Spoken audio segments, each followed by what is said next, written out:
এক ভক্ত ছিল যে জাতিতে ছিল একটা নিচু জাতের মেয়ে, নাম ছিল চণ্ডালিনী শবরী। তার কথা তো শুনেছেন বাবা, তাই না? শবরী। তার ভক্তিরও কিন্তু তুলনা হয় না বাবা। আর নিচু জাতি বলে সবাই অবহেলা করত, ঘৃণা করত, তুচ্ছ মনে করে চলে যেত। যখন 5 বছর বয়স শবরী, মাত্র 5 বছর বয়সে নিজের বাবা মাকে হারিয়েছিল। 5 বছর বয়সে যখন মাতা পিতাকে হারিয়ে দিল, একটা ছোট্ট মেয়ে কোথায় যাবে বাবা? আজকে তার মা নেই, বাবা নেই, ঘর বাড়ি আশ্রয় ঠিকানা কিচ্ছু নেই। এ জগৎ যার মাতা পিতা নেই, তার আর আপন বলতে কেউ থাকে না। ছোট্ট মেয়েটি বনে বনে ঘুরছে। বনটার নাম হলো পঞ্চবটির বন। ঘুরতে ঘুরতে বলে উঠল, দয়াময়, এ জগতে সবাই বলে তুমি নাকি দয়াল হরে, এ জগতে সবাই বলে তুমি নাকি কাঙালের ঠাকুর। প্রভু, তুমি যদি দয়াল হরি হয়ে থাকো, তুমি যদি কাঙালের ঠাকুর হয়ে থাকো, তাহলে কি কাঙালির প্রতি কোনোদিনও তোমার দয়া হবে না? চেয়ে দেখো, আজ তোমার নাম করে আমি পথের কাঙাল হয়ে গেলাম, আর কেন হবে না? ভগবান নিজের মুখে বলেছে, ভক্ত মোরে, এ জগতে যে করি আমার আশ, আমি তারই করি কি বাবা? ভালো করে সর্বনাশ, তারই করি সর্বনাশ।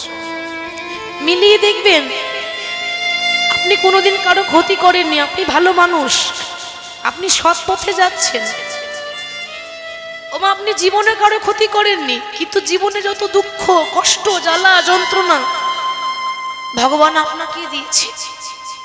আমরা বলি না, প্রভু আমি তো কারো ক্ষতি করিনি, আমি তো সব সময় তোমার নাম নিয়ে পড়ে থাকি। তাহলে কেন এত জীবনে দুঃখ দিয়েছো দয়াময়? ভগবান বলছে, কেন হবে না? আমাকে পেতে গেলে আমার প্রথম কাজ হচ্ছে তাকে রাস্তার কাঙাল করে দেওয়া। তবু যখন শান্তি হয় না, আমার দ্বিতীয় কাজ হচ্ছে তাকে রাস্তার ভিখারি করে দেওয়া। তবু যদি না ছাড়ে আমার পাঁচ। এত দুঃখ সহ্য করার পরেও যদি কেউ আমাকে না ভুলে যায়, ওমা, তারপর হই আমি তার দাসের অনুদাস। ছোট্ট 5 বছরের শবরী বনে বনে ঘুরছে। প্রভু, সবকিছু তো কেড়ে নিলে,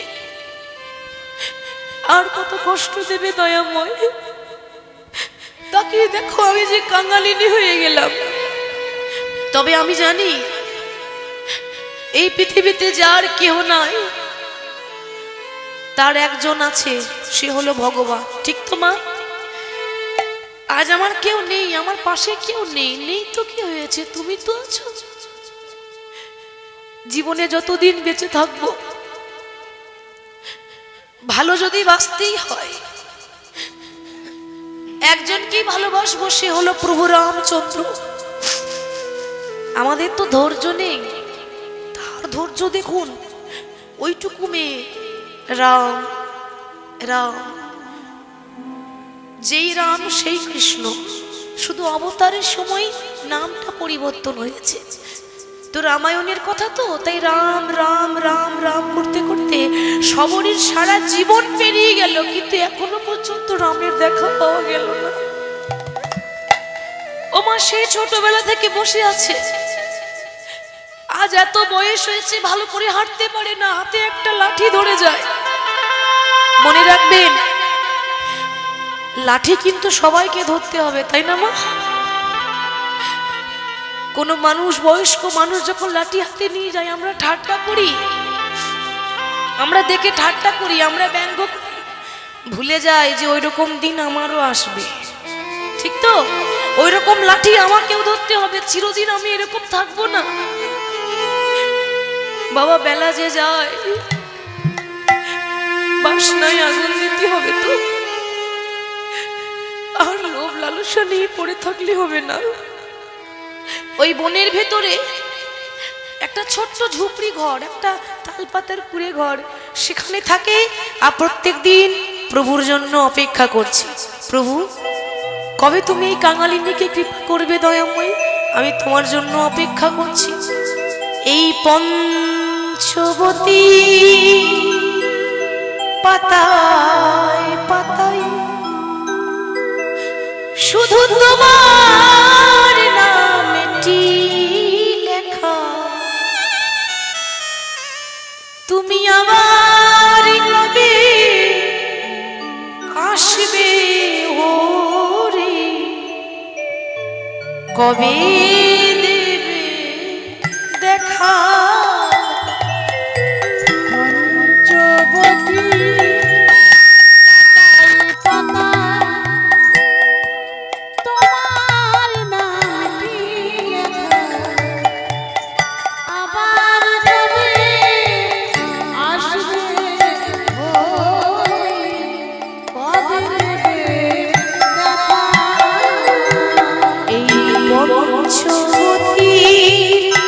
পাতায় পাতায় শুধু তোমার নামটি লেখা।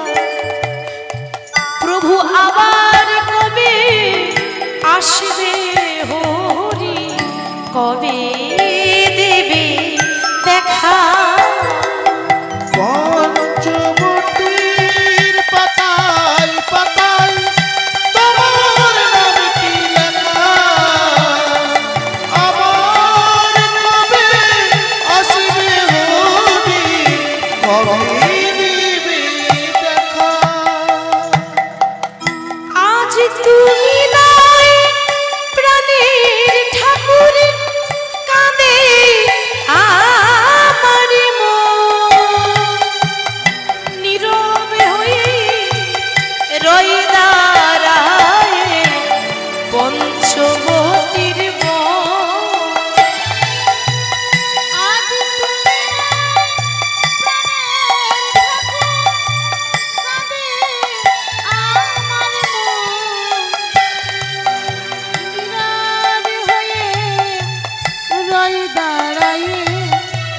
পঞ্চবতী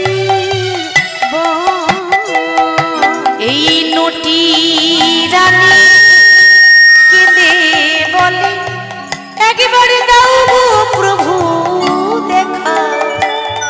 তুমি আবার কবে আসবে হরি, বলো কবে দেবে দেখা? পঞ্চবতীর পাতায় পাতায় আবার কবে আসবে হরি, কবে দেবে দেখা? এই পঞ্চবতীর পাতায় পাতায় তোমার নামটি লেখা। তুমি আবার কবে আসবে হরি, কবে দেবে দেখা?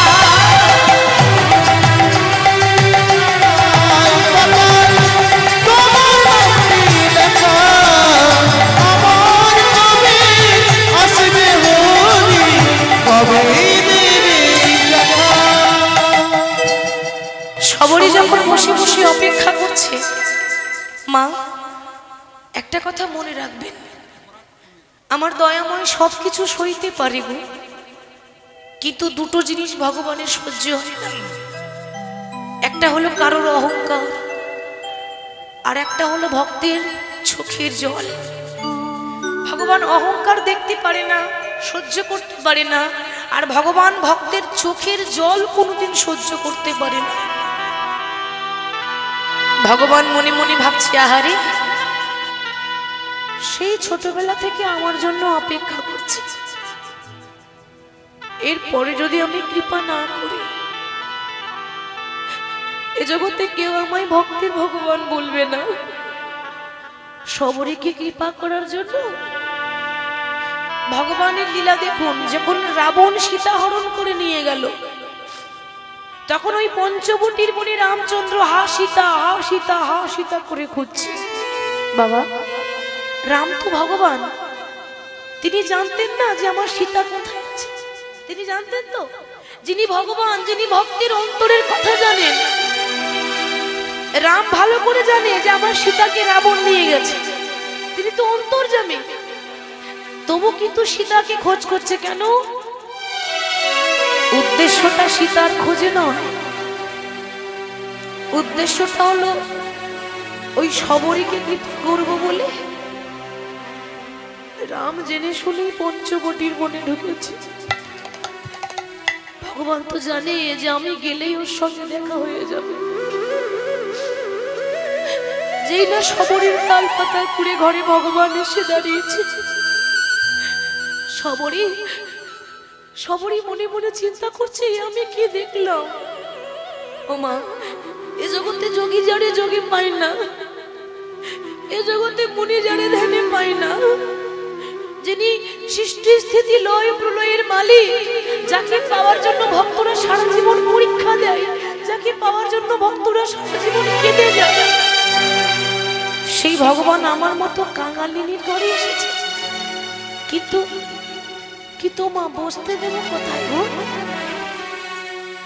এ জগতের ভক্তরা আমার প্রভুকে বসাবার জন্য বাড়িতে কত সুন্দর সিংহাসন পেতে দেয়, তাই না বাবা? প্রত্যেকটা ভক্তের বাড়িতে সিংহাসন থাকে, আমার গোপাল ঠাকুর বসবে, আমার গোবিন্দ বসবে। কিন্তু প্রভু, তুমি তো জানো আমি বড় কাঙালিনী, তুমি তো জানো যে আমার ঘরে বসার মতো সিংহাসন নেই। আমার সিংহাসন নেই তো কি হয়েছে? পরনে পড়েছিল একটা ছেঁড়া কাপড়, এমন একটা কাপড় পরে আছে 100 জায়গায় ছেঁড়া, ধুলো বালি নোংরা ময়লা লেগে আছে। কিন্তু মাগো, কাপড়ের মধ্যে ময়লা থাকতে পারে, মনের মধ্যে ময়লা ছিল না। কাপড়ের মধ্যে নোংরা থাকতে পারে, হৃদয়ের মধ্যে নোংরা ছিল না। আমরা তো শুধু বাইরেরটা দেখি, ভালো মন্দ বিচার করি, আমরা অন্তরটা কেউ দেখি না, ভক্তিটা কেউ দেখি না। ওই ছেঁড়া কাপড়ে করে মাটির বারান্দার ধুলোটা ঝাড়ছে। প্রভু, তুমি তো জানো আমার ঘরে সিংহাসন নেই, তুমি তো কৃপাময়, তুমি আমার মাটির ঘরটাকে সিংহাসন মনে করে গ্রহণ করো। রাম বসলেন, ভগবান বসে মনে মনে চিন্তা করছে, বাবা যে সিংহাসনে অনেক বসেছি, গদিতে বসে যে সুখ নাই, ভক্তের মাটির ঘরে বসে সুখ আছে, সিংহাসনে বসে যে আনন্দ নেই, ভক্তের মাটির বারান্দায় বসে সেই আনন্দ পেলাম। আচ্ছা শবরী, তুমি আমায় বসতে তো দিয়েছো, কিছু সেবা দেবে না? আমার যে বড্ড ক্ষুধা পেয়েছে, দাও দাও, কিছু সেবা দাও। ওমা, কি দেবে গো? তার ঘরে দেওয়ার মতো সামান্য পর্যন্ত ছিল না, সকাল থেকে নিজেই না খেয়ে পড়ে আছে, কি দেবে? তবু বলছে, প্রভু তুমি আমার মতো কাঙালিনীর ঘরে সেবা নিতে চাইছো, বেশ, তুমি এখানে বসো, আমি যেমন করে হোক তোমার জন্য সেবার ব্যবস্থা করছি। ভগবানকে বসতে দিয়ে না বাবা, শবরী বনে বনে ঘুরছে, ঘুরতে ঘুরতে ঘুরতে ঘুরতে, ওমা বনের মধ্যে কি রাজভোগ পাবে? বন মানে তো জঙ্গল, সেখানে তো আর কোনো 56 ভোগ পাওয়া যাবে না বাবা। দেখতে দেখতে হঠাৎ কুল গাছ দেখতে পেয়েছি। আমরা যে কুল খাই মা, কুল গাছ, ওই কুল গাছের না বাবা অনেকগুলো কুল খুব কষ্ট করে আঁচলে করে পেরে নিয়ে এসেছি। কিন্তু মনে মনে বড় লজ্জা করছে, কেন? ওমা ভগবান তো রাজভোগ খায়, ভগবান তো 56 ভোগ খায়, কি জানি এই কাঙালিনীর দেওয়াগুলো গ্রহণ করবে কিনা জানি না। কিন্তু সত্যি করে বলুন তো মা, ভগবান কি একবারও বলেছে যে আমাকে 56 ভোগ দিতে হবে? বলেছে? ভগবান কি একবারও বলেছে আমায় রাজভোগ দাও?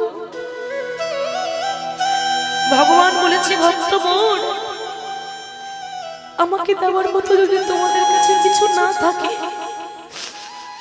নাইবারও এলো, আমার দরকার নেই 56 ভোগের, এ জগতে প্রত্যেকটা ভক্তকে আমি একটা করে গঙ্গা আর একটা করে যমুনা দিয়েছি, দুটি নয়ন। কেউ যদি দু ফোঁটা জলও যদি ফেলতে পারে, আমি যে জন্ম জন্মান্তরের মতো তার কাছে দাস হয়ে যায়। আঁচলে করে সেই কুল নিয়ে এবার যাচ্ছে প্রভুকে সেবা দেব বলে, বড় আনন্দে সেই কুলগুলো নিয়ে যাচ্ছে। প্রভু তুমি ফোটাও বলে ফোটি গো দয়া, ঝরাও ফুল ফুটা বলে ফুটি গো দয়া, ঝরাও বলে ছবি। ফুল ফুটা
আঁচলে করে কুল নিয়ে।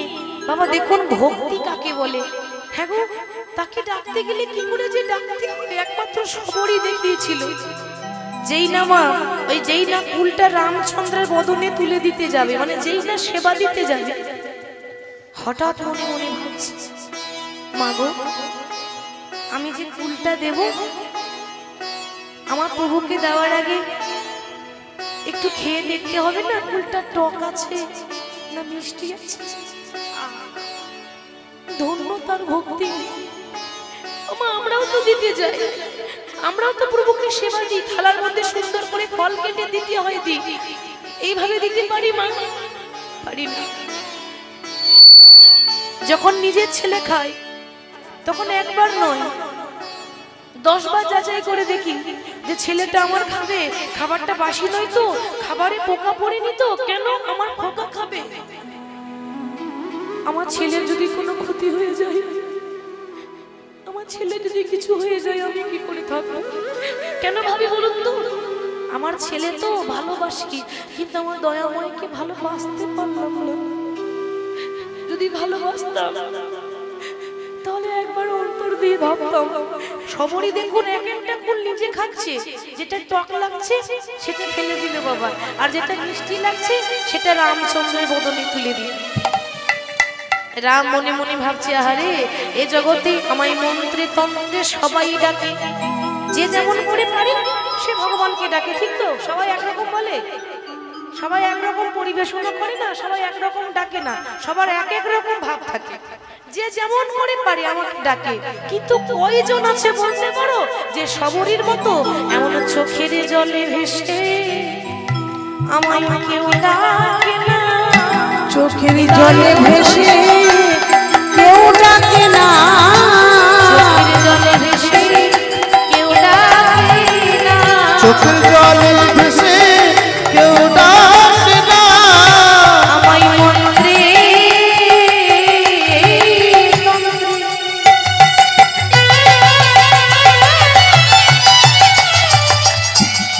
আমায় সবাই ডাকে। এমন করে